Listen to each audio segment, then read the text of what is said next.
En esta mañana, con la ayuda de Dios, su Espíritu Santo y su santa palabra, vamos a tener un tema precioso que nos concierne directamente a los discípulos de Cristo, a los seguidores de Cristo. Y el tema que en esta mañana vamos a compartir es cómo despertar y avivar un espíritu evangelístico en tu vida y en mi vida como seguidor de Cristo. Cómo despertar y avivar un espíritu evangelístico, de sembrar el evangelio como seguidores de Cristo. Es cierto, amados hermanos e iglesia, que no todos tenemos, no todos adquieren el don, o Dios le da el don de evangelista. Hay grandes evangelistas. Hace poco murió uno famoso, ¿verdad? Un gran evangelista que cruzó muchas fronteras. ¿Se acuerdan el nombre? Billy Graham, ¿verdad? Un gran evangelista. David de Moody era un gran evangelista. Entonces, ¿cómo despertar y avivar un espíritu evangelístico en nuestra vida como discípulo de Cristo? El espíritu evangelístico se aprende en la escuela de nuestro Maestro, nuestro Señor Jesucristo. Los 12 primeros discípulos fueron llamados para esta labor. Y nosotros no somos la excepción de este llamado. Empezó en esos discípulos primeros de Él, pero continúa a través de los nuevos discípulos de hoy de Cristo. Amén, hermanos.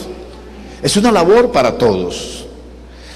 Vamos a ver cómo formó nuestro Señor Jesucristo este espíritu evangelístico en estos discípulos, sus primeros discípulos. Vamos a aprender en esta mañana.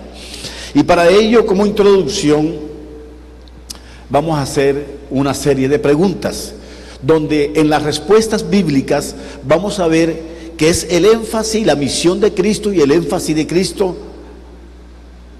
al venir a esta tierra, en su ministerio, lo que vieron los discípulos de Él, lo que aprendieron los discípulos día a día de nuestro Señor Jesucristo, la labor que vieron estos discípulos en Él, el énfasis que dieron en Cristo sobre el necesitado, sobre el perdido.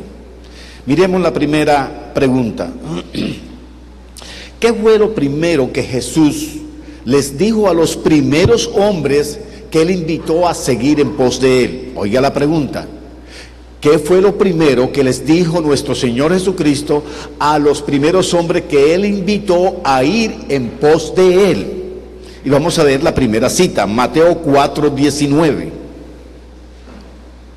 Allí encontramos la respuesta, las primeras palabras de nuestro Señor Jesucristo. Obviamente que ya esos hombres seguramente, previamente ya habían oído cómo nuestro Señor Jesucristo inició su ministerio con aquellas palabras hermosas: el reino de los cielos se ha acercado, arrepentidos y creed en el Evangelio. Ya ellos tenían esta noticia buena para sus vidas. Entonces, ¿qué fue lo primero que ellos oyeron de Cristo cuando fueron llamados por Él? Miren, y Jesús les dijo: venid en pos de mí, ¿y qué? Eso fue lo que primero que le dijo a Pedro, a Juan, a Jacobo, 4 hermanos. Fue lo primero que les dijo Jesús.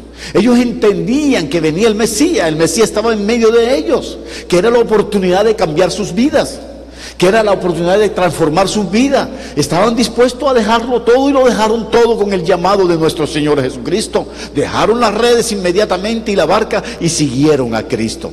Venid en pos de mí, pero eso sí, va a haber una misión para ustedes, una labor para ustedes. Os haré pescadores de hombres. Fueron 4 pescadores que Cristo invitó y los iba a cambiar de misión. Un nuevo trabajo, una nueva tarea les iba a dar. Igual a nosotros cuando nos convertimos. Nos llamó a un nuevo trabajo, a un nuevo oficio. ¿Cuál? Ser pescadores de hombres. Qué hermoso, ¿verdad? Es la preocupación de nuestro Señor Jesucristo. Llamar al perdido. Llamar al que está ya sufriendo. El que está allá afuera con aflicciones, con dolores y tristezas en su vida. Y para eso estaba invitando a sus discípulos. Ahora viene una pregunta, o surge una pregunta de la primera. ¿Cómo los hizo pescadores? ¿Cómo nuestro Señor Jesucristo los convirtió en pescadores de hombres? Él los convirtió con su propia vida, en el ejemplo de Él, con una instrucción teórico-práctica. Qué maravilloso nuestro Señor Jesucristo, que los hizo pescadores con una enseñanza teórico-práctica, de tal manera que ellos vieron en Cristo que lo que Él decía, eso hacía, y hacía lo que decía. El gran maestro. Vieron a Jesús como maestro actuar, decir pero hacer, y hacer y decir sobre lo que estaba haciendo. Entonces, ¿qué vieron estos hombres en Cristo que les inspiraron y aprendieron de Él? Ganar almas para Él. Hay un versículo en la palabra de Dios en Mateo 4:23, y ahí vamos a ver 4 verbos preferidos de Jesús, 4 verbos preferidos de Él, 4 verbos de acción, de movimiento, de trabajo a través de la vida de nuestro Señor Jesucristo, que no pasó desapercibido para los discípulos. Y ustedes me van a ayudar a identificar cada verbo allí, cómo fue conjugado por nuestro Señor Jesucristo. Este verbo hay que conjugarlo en nuestra vida. Entonces, el primer verbo es que nosotros vemos allí y que los discípulos vieron en Jesús, ¿cuál fue? Ahí dice el primer verbo, comencemos a leer, ¿cuál? Recorrer. Qué hermoso, ¿verdad? ¿Qué vieron los discípulos en Cristo?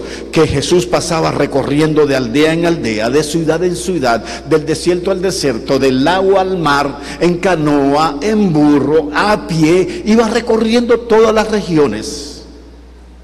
Recorrer. No se cansaba Jesús. Y cuando sus discípulos trataban de decirle, maestro, vamos a comer, yo tengo una comida, y es que anuncia la palabra de Dios. Esperen un momento, no se preocupen, es que yo tengo una comida, que es la comida de mi Padre, que necesita la gente de allá afuera, la palabra de Cristo. Él no se cansaba. Y en una ocasión los discípulos le dijeron, sí, maestro, ¿no te das cuenta que la gente tiene hambre? Mentira, eran ellos los que tenían hambre.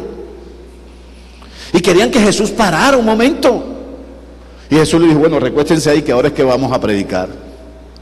Tremendo, ¿verdad? Jesús no se cansaba de recorrer. Y este siervo de Dios y este hombre que está al frente de ustedes le da gracias. Yo le doy, soy un agradecido de mi Cristo, porque por él recorrer este mundo a través de nuevos discípulos llegó el mensaje a mi vida. Jesús hoy sigue recorriendo a través de su iglesia. Jesús quiere que siga recorriendo su palabra a través de tu vida, de los nuevos discípulos.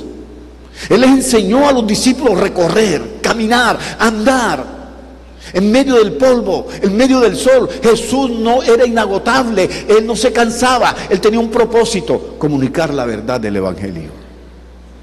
Hoy nosotros solo con todas las comodidades que tenemos nos cansamos, con todos los medios de transporte, hasta con aire acondicionado nos cansamos. Él no, bajo sol, lluvia y agua, en el desierto de aldea de Sinagoga, ahí iba Jesús recorriendo. Recorrer, hermano. ¿Usted recorre de casa en casa su barrio?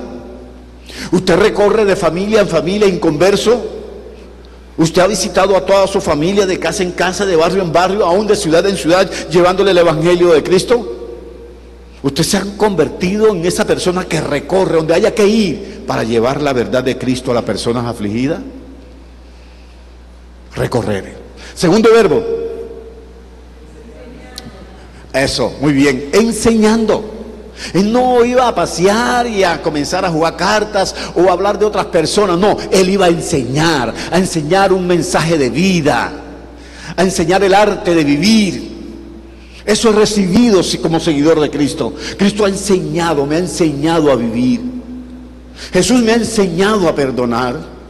Jesús me ha enseñado a amar.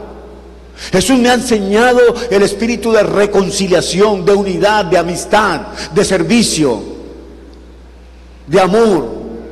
Yo todo eso lo he aprendido de Cristo. Y usted, estoy seguro, hermano, que usted ha aprendido mucho de Jesús, porque esa es su labor: enseñar a no odiar, enseñar a no guardar rencor, enseñar a no guardar resentimiento, sino que siempre haya en su vida, en su interior, un espíritu de amor, de reconciliación y de paz. ¿Dónde se aprende eso? ¿Quién me enseña eso? ¿Quién le enseña eso a usted, mi hermano? El Maestro, Jesús. Segundo verbo, enseñar. Y los discípulos estaban viendo esto. Les quedaba muy claro con lo que estaba haciendo Jesús, recorrer y enseñar un nuevo mensaje de amor y de esperanza, un nuevo mensaje de vida, de cambio, de restauración. Eso estaba enseñando Jesús. Tercer verbo, predicar. Y había un elemento importante del cual predicar. ¿Qué va usted como discípulo de Cristo a predicar? Lo que hemos aprendido de Cristo que Él predicó. ¿Qué predicó? El Evangelio de Cristo. El Evangelio. ¿Qué es el Evangelio? Nuevas noticias, un nuevo mensaje que llene de vida a esa persona entristecida. Aquella persona que anda muerta, triste en la vida, necesita recibir un nuevo mensaje. De tantos mensajes negativos que está recibiendo este mundo, de tantas malas noticias día a día, necesita recibir una nueva noticia, que ese es el Evangelio de Cristo. Nueva noticia para ti. Y esta nueva noticia de Cristo llegó a tu vida y lo cambió, y llegó a mi vida y me cambió. Luego allá afuera hay muchos que necesitan saber este nuevo mensaje de esperanza, de vida, de fe, de amor, de restauración, de cambio total en su vida. Que sientan que en Cristo ellos pueden nacer de nuevo. Que sientan que Cristo puede cambiar su vida, pero necesitan que tú les lleves el mensaje de Cristo, que les prediques. Amén. Cuarto verbo, sanar. ¿Qué vieron los discípulos en Cristo? Que recorría, que enseñaba, que predicaba, pero los veía también actuando, sanando al hombre. Y esto tiene doble aplicación. La primera sanidad que Cristo quiere darle al ser humano es la sanidad interior. Las heridas que están en el interior del hombre, las heridas del alma, las heridas del corazón que tienen sufriendo, que tienen llorando al ser humano, que tiene destruido los hogares, que tiene destruida la juventud, a los padres de familia, porque están heridos por el pecado, por la maldad de este mundo. Muchas veces trajeron a los pies de Cristo personas enfermas. Y lo primero que le dijo Cristo a esas personas enfermas físicamente es: tus pecados te son perdonados. La primera necesidad que ve Cristo en tu vida y en mi vida es la necesidad de perdón, porque Él sabe que necesita sanarte. Jesús sabe que tú necesitas sanidad interior, que tú no puedes seguir viviendo con esas heridas en tu interior, con ese malestar que no te deja dormir, con esas preocupaciones, con esas tribulaciones, con esas tristezas, con esos dolores, con esas heridas. Cristo quiere sanarte, y Él pasó sanando. Pero como nada escapa a su poder, también a los que traía enfermo, Él los sanaba. Qué hermoso, ¿verdad? Qué hermoso es Jesús. Qué cuadro perfecto para que tú y yo nos inspiremos a seguir el ejemplo de Cristo. Los discípulos estaban viendo esto en Jesús, y no lo vieron un día, lo vieron 3 largos años, dándole el ejemplo de cómo debe hacerse la obra incansablemente, recorriendo, enseñando, predicando y sanando corazones heridos. ¿Usted lo está haciendo? ¿Tú lo estás haciendo? ¿O estás cansado? ¿O estás en el confort de venir domingo a domingo a la iglesia y sale y ve el perdido allá afuera, al que está sufriendo allá afuera, sin decirle nada, sin darle la palabra que Cristo te ha dado, sin darle el cambio de vida que Cristo te ha dado, sin darle la paz que Cristo te ha dado, sin darle el perdón que Cristo te ha dado? Ser indoliente, eso es ser indoliente con el perdido. Y eso es estar en mi confort de la banca y de la silla de la iglesia, domingo tras domingo si acaso, y me voy y no digo nada, mi boca sigue cerrada allá afuera. Qué triste. ¿Ustedes qué piensan? ¿Cómo debe sentirse Cristo al ver esos discípulos nuevos, los de ahora, los modernos?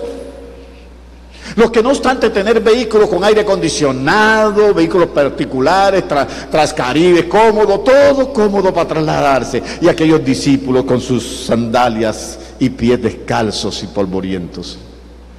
Y usted tiene todos los medios, toda la comodidad, sin persecución, sin impedimento para hablar del Evangelio, y no lo hace. ¿Cómo se sentiría Cristo? ¿Cómo se siente?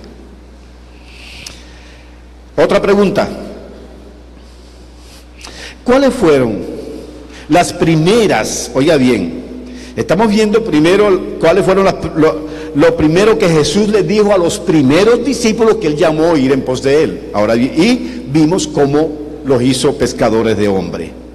Ahora vemos otra pregunta. ¿Cuáles fueron las primeras palabras de Jesús a sus discípulos después de Cristo resucitado? Después que resucitó con poder y gloria. Después que bajó de esa cruz por tu pecado y por mis pecados, que derramó su sangre, y aquí cantamos ahora, hermoso, lávame en tu sangre, Salvador, me lavó, te lavó a ti. Bajó de la cruz, fue a la tumba y resucitó. ¿Qué fue lo primero que le dijo a sus discípulos después de resucitado? Miremos la siguiente cita, Mateo 28, 16 al 20. Todos no lo sabemos, pero déjeme decirle, mi amada iglesia, que cada vez que usted oiga esta palabra de la gran comisión, usted tiene que recibirla como si la oyera la primera vez. No piense que esto es un mensaje trillado, porque en la palabra de Dios ni la boca de Cristo sale mensaje trillado. Todo es nuevo en Cristo.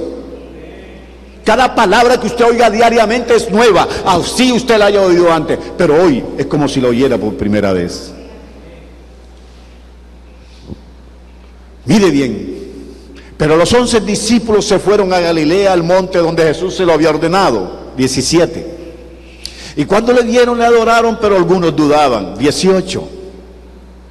Y Jesús se acercó y les habló diciendo, toda potestad, ahí está, después de resucitado, mire bien lo que les dice, toda potestad me es dada en el cielo y en la tierra. Y el 19, por tanto, ¿qué? ¿Por tanto qué? Díganme esa palabra nada más, repítanme esa palabra, ¿por tanto qué? Otra vez, no, otra vez. Otra vez. ¿Lo estás haciendo?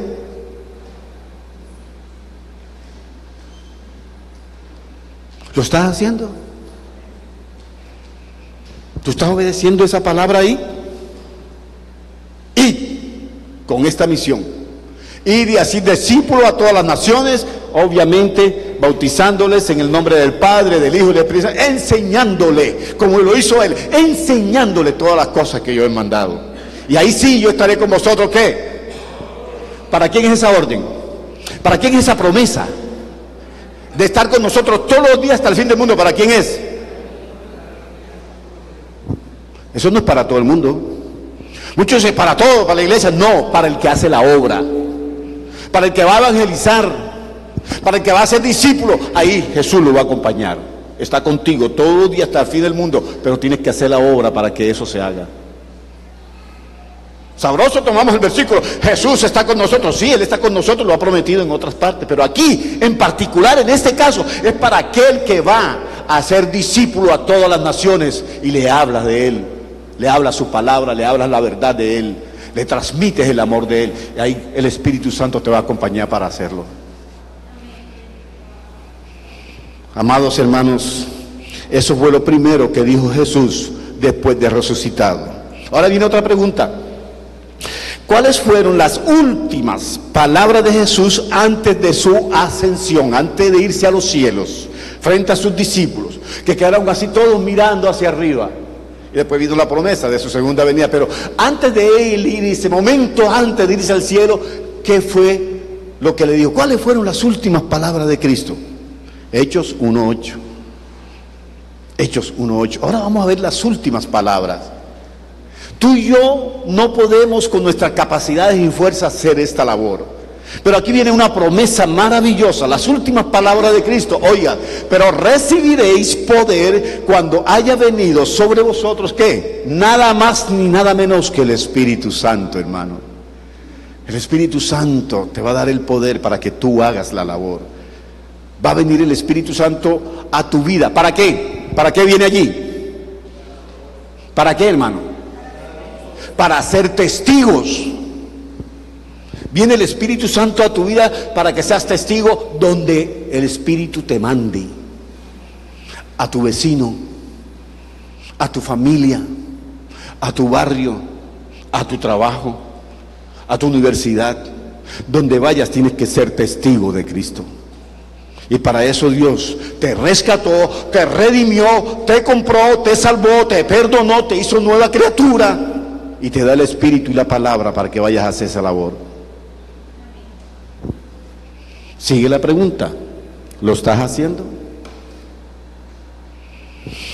Hermanos, ahora pasemos más al desarrollo del cuerpo del sermón, del mensaje. Ahora veamos cómo nuestro Señor Jesucristo, además de lo anterior, cómo formó en ellos este espíritu de evangelismo. ¿Qué más vieron? ¿Qué más oyeron de Jesús? Que creó en ellos la conciencia de ser instrumento en las manos de Dios para ganar almas para Cristo. Primero, la observación de la necesidad espiritual del ser humano. Primero, Cristo observó la necesidad espiritual del ser humano. Observó atentamente.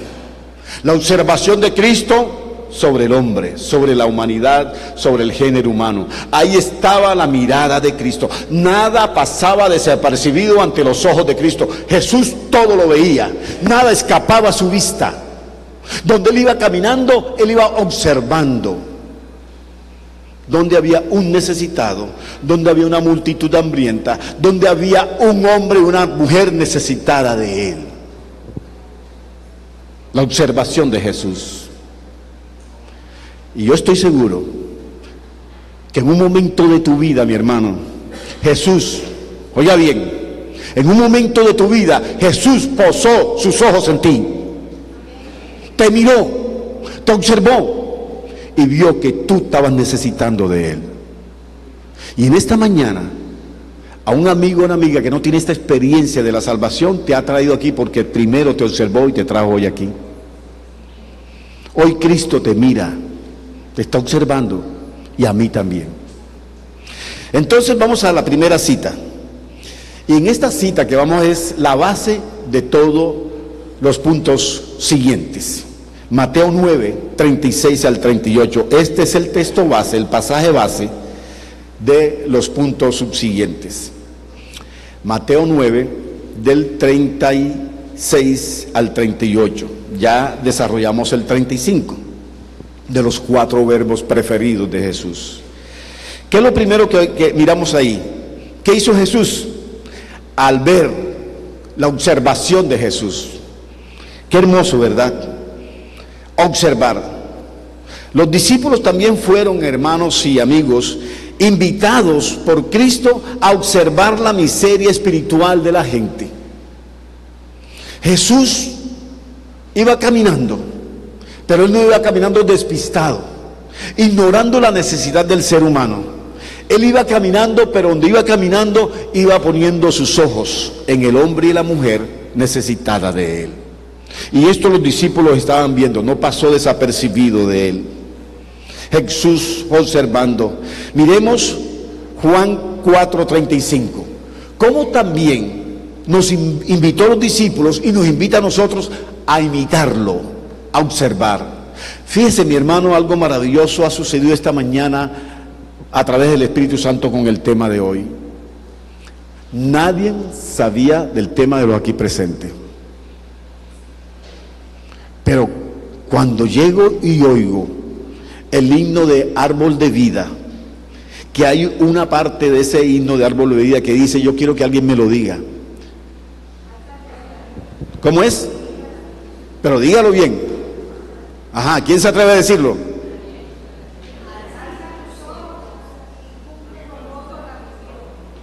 Alza tus ojos y mira los campos. ¿Por qué? Porque la mies ya está lista. Ya está madurita. Alza los ojos y mira los campos porque la mies está lista. Eso nos manda Jesús. Alza los ojos. Deja de estar mirándote tanto a ti mismo. Deja de estar mirando en el suelo tanto que ya las monedas casi no existen en el suelo. Ya otros las levantaron primero que tú. Muchos andan mirando el suelo siempre con la esperanza de encontrar un billete, una moneda. Pero no, ¿qué me dices ahí? Mire, vea, y al ver la multitud tuvo compasión de ellas. Al ver, es ver, hermano. Usted no puede caminar sin ver la aflicción, sin ver la necesidad espiritual del ser humano. Y hoy en día, más que ruina física, hay una ruina espiritual. Hay una ruina espiritual. El ser humano está arruinado espiritualmente. Por eso sufre, por eso llora, por eso hay hogares destruidos. Por eso hay jóvenes, jefes de hogares, equivocados, desorientando a su familia. Hay que observar. ¿Qué me dice Juan 4:35? Es el pasaje que vamos a buscar. Juan 4:35, mi hermano. Una hermosa cita que nos invita nuestro Señor Jesucristo. Mire bien, no, ese no es. 35. Juan 4:35. Ya, ahora sí. Mire, ¿no decís vosotros, aún faltan 4 meses para que llegue la siega? He aquí os digo. ¿Quién está diciendo esto, hermano? Nuestro Maestro, nuestro Salvador, el Señor de nuestra vida. He aquí os digo, alzad vuestros ojos y mirad los campos. Miremos el campo, miremos la tierra, miremos la ciudad, miremos el lugar de al lado, miremos nuestro compañero de trabajo, miremos nuestro compañero de estudio. Alza la vista y mira la miseria espiritual que vive el ser humano, que ya están listos para que tú les predique. Ya están listos para que tú les anuncies el amor de Cristo, la verdad de Cristo, que va a cambiar sus vidas. Y ellos están listos esperando que tú les hables.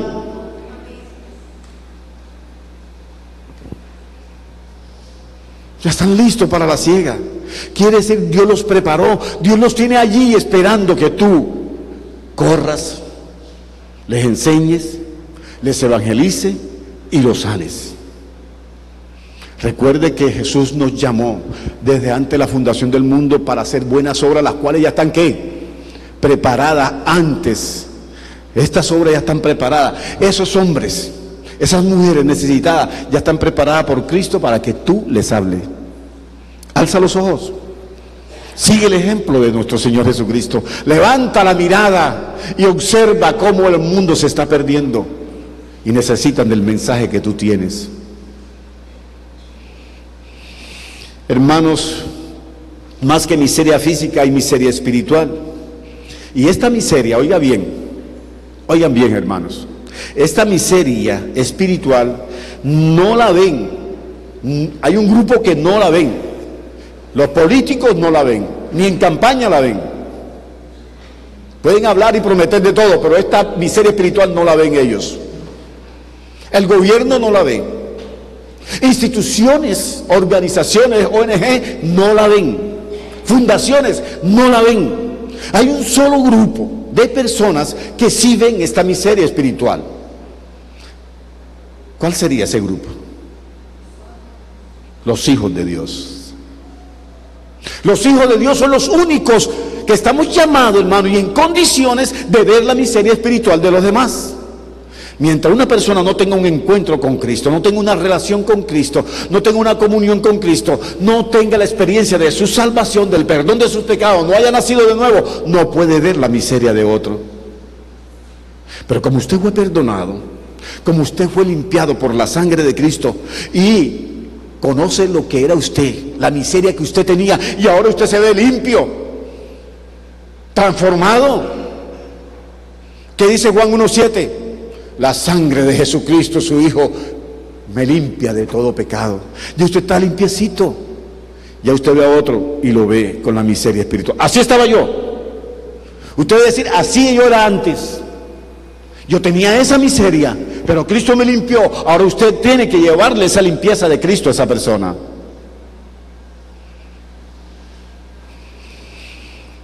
Observar la miseria del otro. Sigue ahora, retomamos en Mateo 9:38. Retomamos Mateo 9:38 que estamos observando. Mi hermano, ya vimos que Jesús, el primer verbo, recorrer, ¿verdad? Perdón, la observación. Jesús observó. Y ahora bien, vimos qué sintió Jesús cuando observó. Mire bien. Mateo 9:37, hermano. 36 al 38. Al ver las multitudes, ¿qué sintió Jesús? ¿Qué tuvo Jesús? Compasión.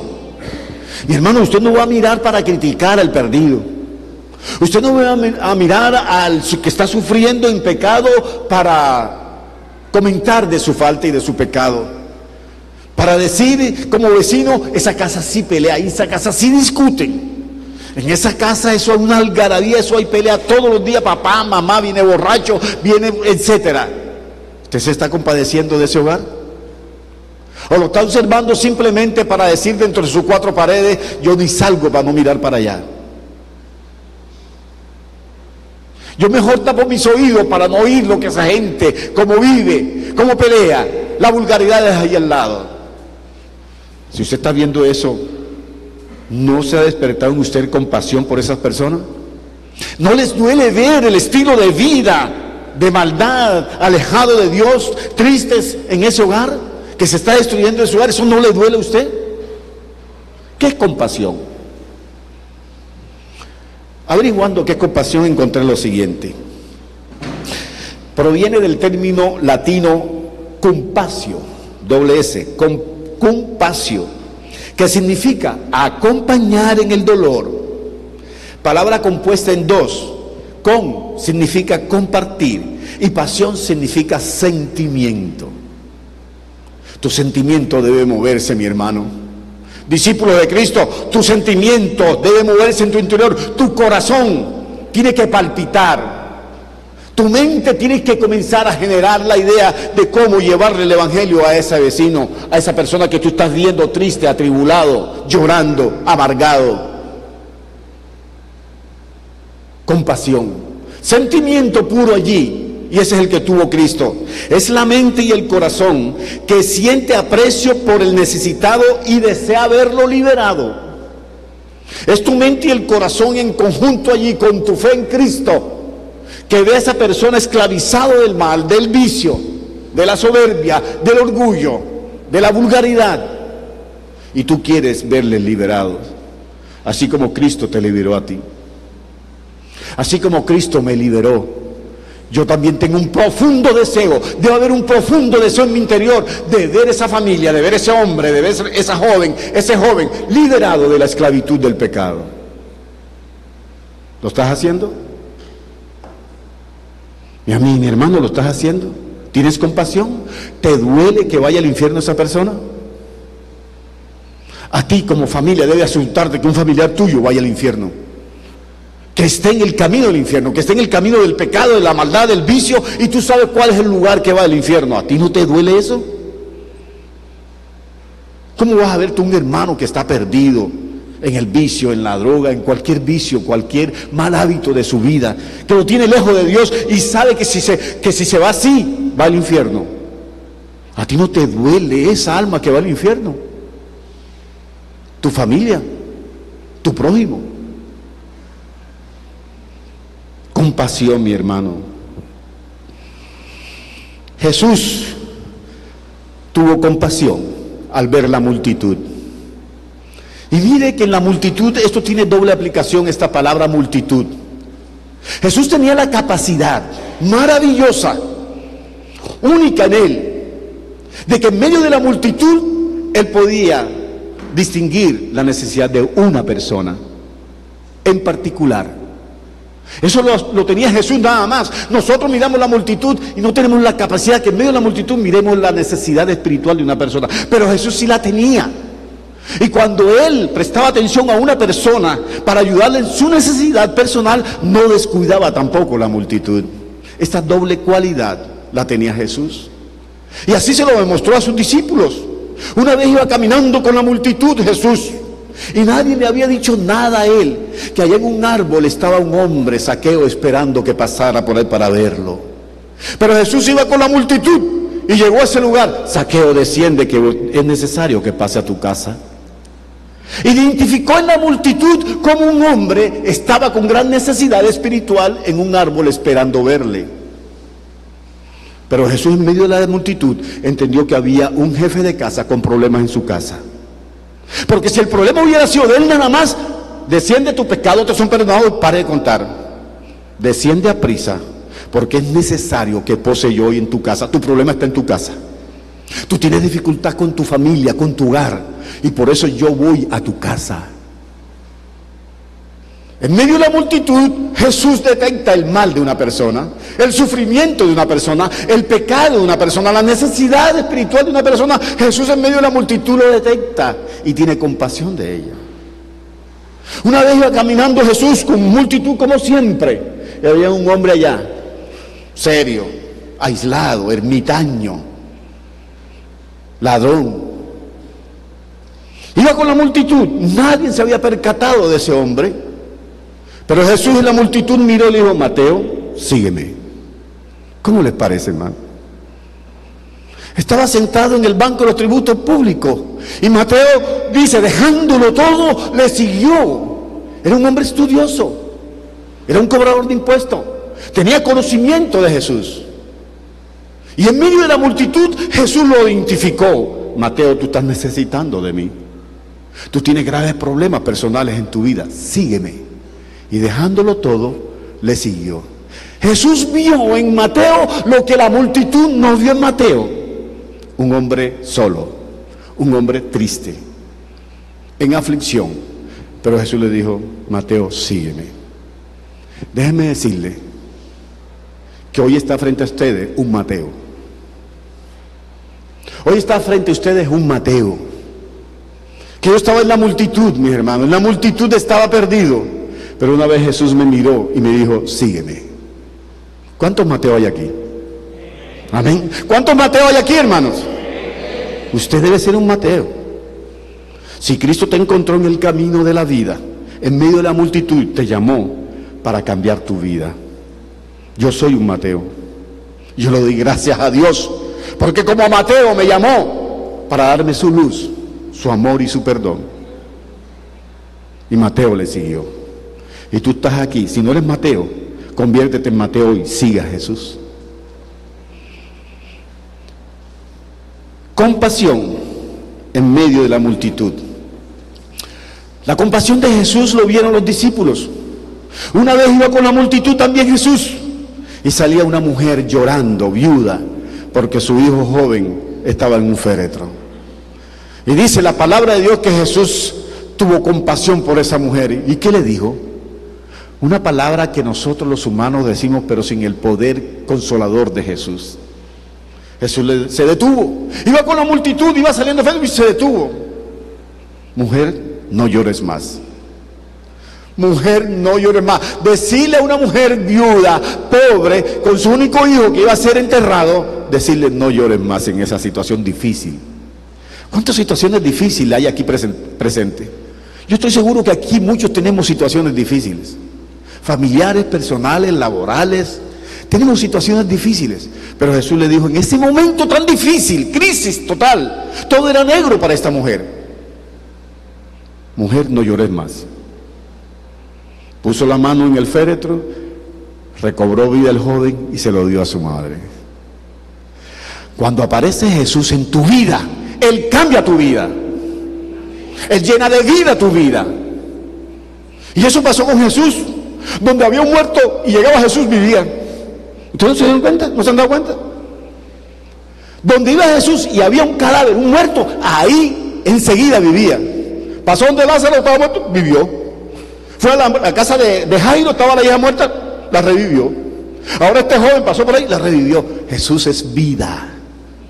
Es imposible que tú conozcas a Jesús y no tengas vida. Tú con Cristo tienes vida, pero sin Cristo estás muerto. Así. Y Él lo dijo en Juan 15:4. Separado de mí, nada, nada, nada podéis hacer. Pero con Cristo en tu vida cambia. Todo cambia cuando Cristo llega a tu vida y tú lo aceptas. Compasión maravillosa de Cristo. Le trajeron a esa mujer por los cabellos, sorprendida en el acto mismo del adulterio. Qué tremendo favor. Esos que trajeron a esa pobre mujer no sabían el gran favor que le estaban haciendo a esa mujer. Porque no fue llevada al Sanedrín, no fue llevada a los principales religiosos, sacerdotes, no, la llevaron a Jesús, el dador de la vida y el perdón. ¿Dónde están los que te condenan? Ninguno, Señor, ni yo. Vete, pero eso sí, no peques más. Restauración total. Nueva vida en Cristo. Compasión en acción de Cristo allí. Qué hermoso cuadro de Jesús. Ahora viene un tercer elemento allí. Vamos a mirar versículo 38, mi hermano. Mateo 9:38. Un tercer elemento. Ya vimos primero la observación de Cristo. Segundo, la compasión de Cristo en medio de la multitud. Y ahora vamos a ver un verbo ahí maravilloso. ¿Qué verbo se destaca allí? Rogad. Muy bien. Rogad, orad, clamar, clamemos a Dios, oremos a Dios, roguemos a Dios. Pero ¿qué es lo que tú y yo hoy nos invita el Espíritu Santo a orar y a rogar? ¿Por qué? ¿Qué vamos a rogar? Que envíe obreros a su mies. Hermanos, la tarea no es fácil. No es fácil. Solos o pocos es insuficiente para tan grande tarea. Hay mucho daño. Hermano, hay mucho daño. Hay mucho mal, hay mucha miseria espiritual. Para que solos o pocos hagamos eso. Es insuficiente. Los pocos que lo están haciendo es insuficiente. Cristo me invita y te invita en esta mañana a que oremos por aquellos que están sentados y no han hecho la obra misionera. Por el que tú tienes sentado a tu lado, ora, Señor, despierta en mi hermano que está a mi lado, mi hermana, un espíritu visionero, de amor, de pasión por el perdido. Hermanos, discípulos de Cristo, convénzanse una cosa: los pocos que lo están haciendo es insuficiente, porque la miseria espiritual es muy grande. La ruina moral y espiritual de esta ciudad, de tu barrio, de tu familia, es muy grande. Necesita que tú entres en los obreros que están haciendo, valga la redundancia, la obra de Cristo. Y aquí Cristo me está diciendo: rogad al dueño de la mies, al que desea salvar a aquellos que están afuera. Cumpliéndose, yo he venido a buscar y salvar lo que se ha perdido. Aquellos necesitan de ti. Pero a los que están haciendo la obra, los que estamos haciendo la obra, no podemos nosotros abrogarnos que tenemos la capacidad de seguir haciéndolo solos. No podemos con altivez decir: yo estoy haciendo la obra y yo sí estoy evangelizando. No, ora para que otros lo hagan. Hermano, ¿estás haciendo la obra? Obra para que otros lo hagan. Ruega al Señor de la mies para que envíe ¿qué? Obreros a su mies. En otras palabras, hermano, Jesús te está diciendo a ti que necesita de ti. Para esta obra necesitamos de Dios. Sí, ya está haciendo su obra de su espíritu. Él está haciendo la obra, la palabra. Ella hace la obra, no va a volver a él vacía. Pero ahora Dios me invita a orar por ti para que te sumes a la obra. Dios necesita de ti, discípulo de Cristo. Discípulo de Cristo, Dios necesita de ti para hacer la obra. Finalmente, cuarto punto, la acción.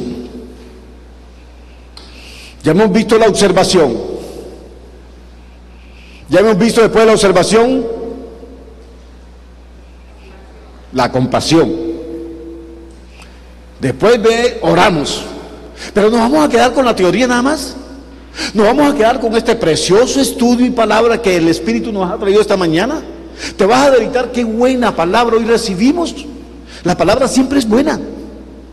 Cada vez que tú acudas a esta palabra en tu soledad, en tus momentos a solas o aquí, es buena para tu vida y para mi vida. La palabra de Dios siempre es buena. ¿Pero la estás haciendo? Recibiste la teoría espiritual hoy. conocimiento espiritual, pero ahora es necesario ir a la práctica, a la acción. Poner todo esto que Dios nos ha dado en esta mañana en acción. Miremos lo que nos dice Marcos 16:15. Marcos 16:15. Y me prepara, hermano, ahí mismo en Marcos 1:17, más adelante. Marcos 16:15. Mire bien, y les dijo, id por todo el mundo y predicar, ¿qué? ¿Qué vas a predicar? ¿Tú qué vas a predicar, hermano? El evangelio de Cristo, el que tienes en tu vida, el que cambió tu vida, el que llegó a tu vida, el nuevo mensaje, la nueva noticia que restauró tu vida, esa es la que tú tienes que compartir. El evangelio de Cristo. Esa es la acción.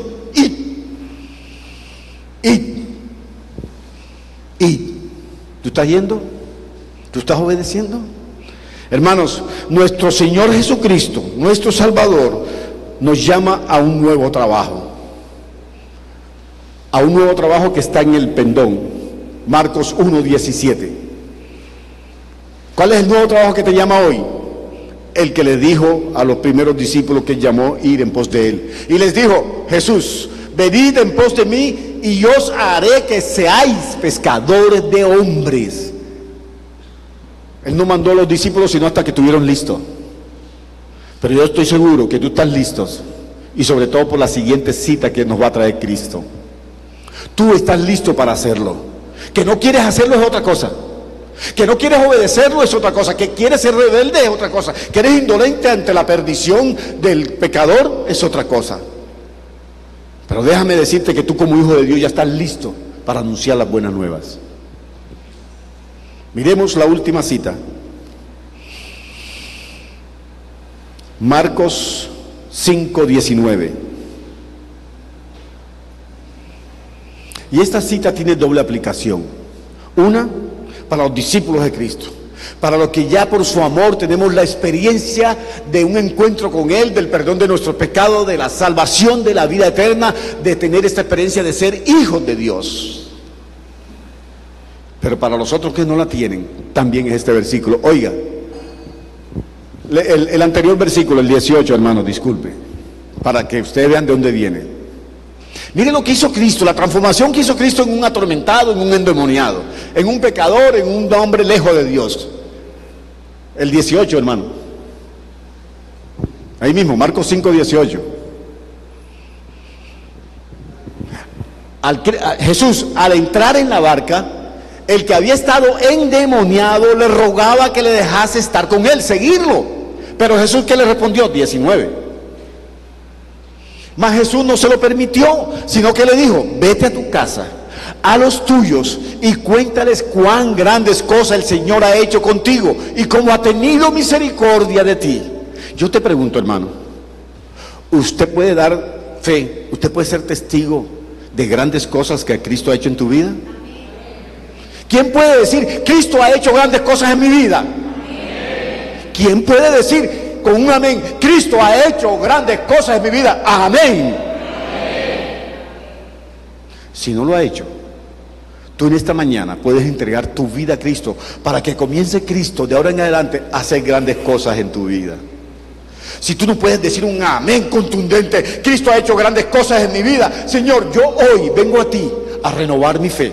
Porque de golpe hay muchos que ya hace rato se entregaron, pero quieren nuevamente reconciliarse con Cristo, renovar su fe, o por primera vez entregarse a Él, para que tú comiences a hacer grandes cosas en mi vida.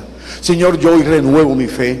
Señor, yo hoy me entrego a ti, para que tú comiences a hacer en esta vida cosas grandes y maravillosas que tú sabes que necesito. Amén. Vamos a orar. Allí donde están, vamos a orar por ti, por los unos hizo los otros. Soberano Dios, amado Padre, gracias por esta palabra que ha llegado a nuestra vida. Como discípulos tuyos te pedimos perdón porque no estamos cumpliendo el mandato de ir, ni el ejemplo tuyo de recorrer, de enseñar, de predicar y de sanar. No lo estamos haciendo. Te pedimos perdón. En el nombre de Jesús, perdónanos. Y te pedimos que nos llene de tu Espíritu Santo para hacer la labor, para recorrer, para enseñar, para predicar y sanar muchas heridas de este mundo. Pero también te pedimos, Padre, por aquellos que quieren renovar su fe, regresar a ti, reconciliarse contigo, entregar sus vidas a ti, que tu Espíritu Santo les ministre en este momento y sientan este deseo espiritual, esta necesidad espiritual de entregarse en esta mañana a ti. Te lo pedimos en el nombre de nuestro Señor Jesucristo. Amén.